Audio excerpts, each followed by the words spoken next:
All right, so let's go ahead and create a nice bell sound, something that we can use for a variety of genres here. So with my instance of Serum, this is what I have. Basic sawtooth. So let's go ahead and make some changes. First things first, oscillator A, let's go ahead and select basic shapes and keep it at the sine wave here. Nice round sound. I'm just gonna bump up the volume a bit.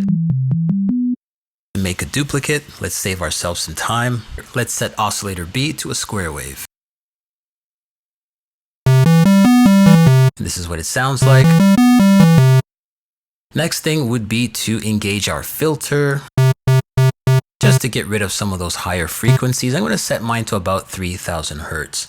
All right, so when we think about a bell, we think about two characteristics. We think about the metallic sound as well as that long release time. So let's focus on how to create that metallic sound. Let's turn to oscillator A and let's focus on bringing up the ring modulation. This is a great little technique. So with ring modulation, we're going to take oscillator B and it's going to modulate oscillator A.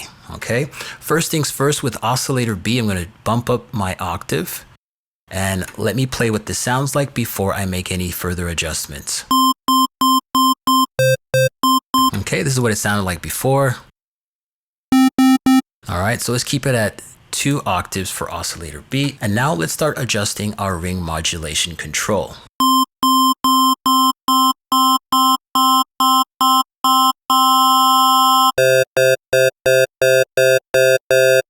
All right, sounding pretty metallic.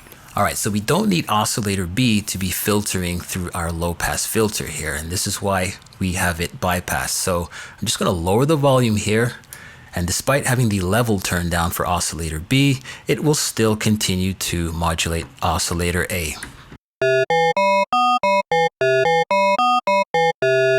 All right, so now that we've tackled the metallic characteristic of the bell, let's go ahead and affect the envelope. So this would be the amp envelope.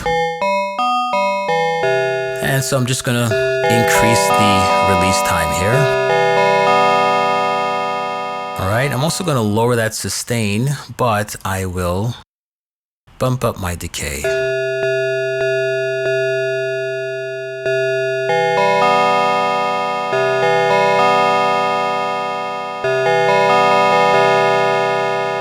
All right, so we're not quite done. There are a few things we can do to sort of polish up the sound.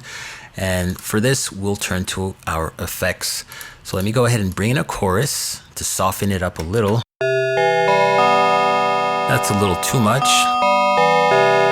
Something about 27, 28% on the dry wet. And then finally, we can add a reverb here. Put it in a nice sort of space, a nice cathedral, if you will.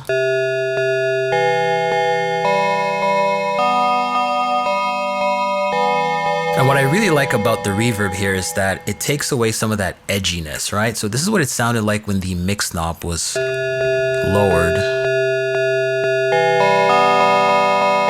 And all of a sudden, once I bump this up,